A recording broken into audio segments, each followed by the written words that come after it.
Um, I'm just gonna get into it. I want to talk about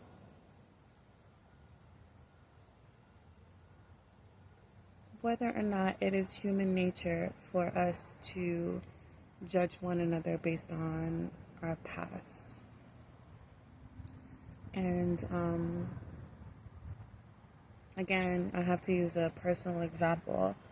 Um, because because it's in my head that there is a reality, there's a world in which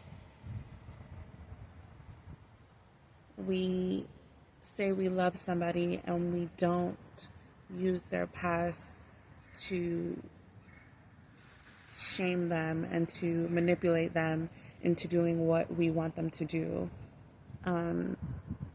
Because I believe in that world. I've never experienced it, but because I believe that world exists somewhere, I can't allow myself to just accept that that is the way that people are. And I find myself struggling with that because it's like if everybody around you is acting like that, then what is that saying? Does that say that it's true? But then, yeah, it is true. But then also, why do I have this feeling inside me that something else exists? And why do I purposely, because I find myself purposely telling people certain things about me to see how they're going to react, to see if I can trust them. And that's a part of my own neuropathy, I guess.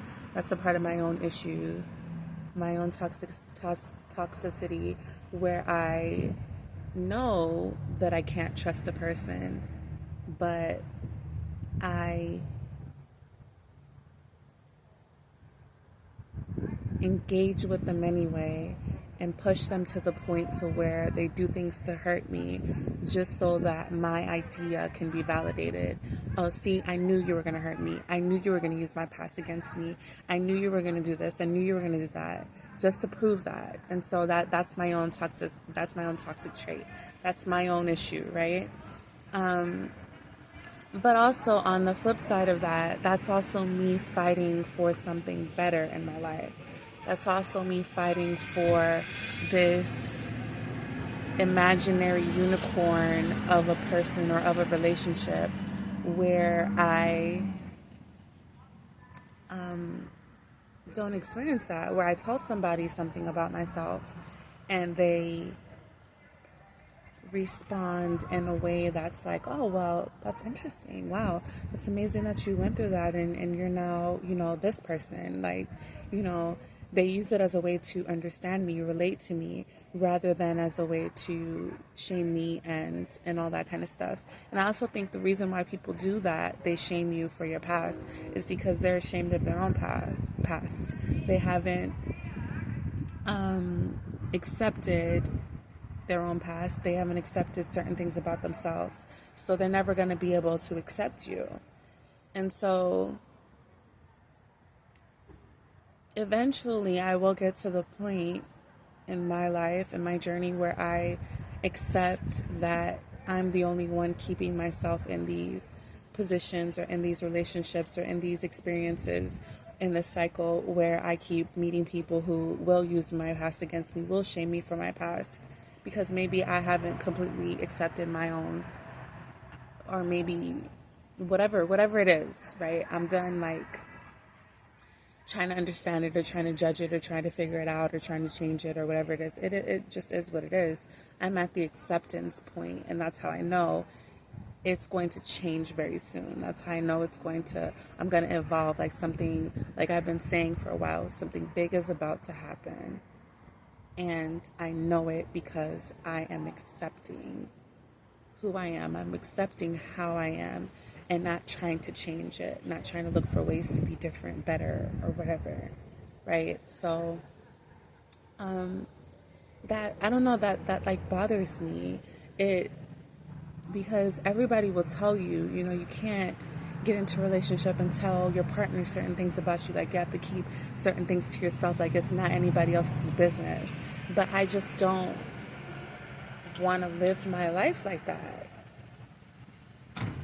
I don't want to live my life like that. I don't want to live my life like having to hide parts of myself. Because what I've been through, it's not me anymore, but it's also a part of me. It's a part of who I am. If it hadn't happened, I wouldn't be where I'm at. And so for me to completely deny those parts of myself, it just doesn't seem right. It doesn't seem natural. It doesn't feel like what I should do. So I'm not gonna do it. And so, like, I find myself fighting with people in my life who care about me because they are like, you know, you shouldn't tell people, you know, why did you tell this person this thing and whatever. Part of it is that toxic trait that I just told you guys about. And the other part of it is that, and maybe it's not toxic. Maybe it's showing me that, like, that's there again for a reason. There's a reason why I'm not the person who other people want me to be, the person who my mom is, for example, or the person who, you know, most people are. Like, you can't, you know, that person who hides certain parts of themselves from other people so that they're not judged. You want to present your best self to a person. But it's like when we're trying to get in these intimate relationships with somebody where you can't hide. You can pretend to hide, you could try to hide or whatever, but eventually who you really are is going to come out. And I've always been the type of person who's like, you know, rather than me hiding or pretending, let me, and maybe I haven't always been that person, but as far as I'm concerned, as long as I've been in this state of mind, I guess, I have tried and I have made it a point and I've been intentional about making sure that I show up as my most authentic self when I'm engaging in relationships with people. And that is important to me because I realize, like, eventually I start feeling like suffocated, or I start feeling, you know, and I've talked about this before, how I get in relationships and I feel suffocated, so I run from them because I don't want to have to be somebody that I'm not just to be in a relationship. I don't want to have to hide parts of anything. I want to be able to show it all and that person still, you know, accept me. And if they can't, then that's a prerequisite for being able to be in my space, being able to be in my everyday circle. You have to be able to accept all parts of me because I accept all parts of me. And so for me to give up my own company to be in your space, that's just gonna have to be, you know, everybody has their prerequisites, everybody has their deal breakers, and you know, for some people it's height and money and whatever else. Not to diminish any of that stuff, because that's what people feel like they need. But for me, what I feel like I need, what my deal breaker is you have to be willing, you have to be able to accept all parts of who Rashida is, all parts of me, all the things that I come with. And I'm not going to hide them. I'm not going to apologize for them. I'm not going to make excuses for them. I'm not going to do any of that. Here it is. It's either you want it or you don't. Simple. And so that's a really freeing place for me to be. That's a really, if that place feels good. And so I wanted to use this opportunity now to talk about my relationship that I've put on the platform. That is coming to an end, needless to say. And maybe, you know, at some points I'll talk some more about why that is. But I knew getting into this relationship that it was going to come to an end. And I know I presented it in a way where I thought it was going to be forever and whatever. But I did that because I knew that I needed to be in that space in order to learn this particular lesson. I don't know if that's making sense to people, but I guess for whoever that is for, or, you know, it's going to make sense to whoever it's supposed to make sense to, I guess, whatever. That's my truth. I went in knowing.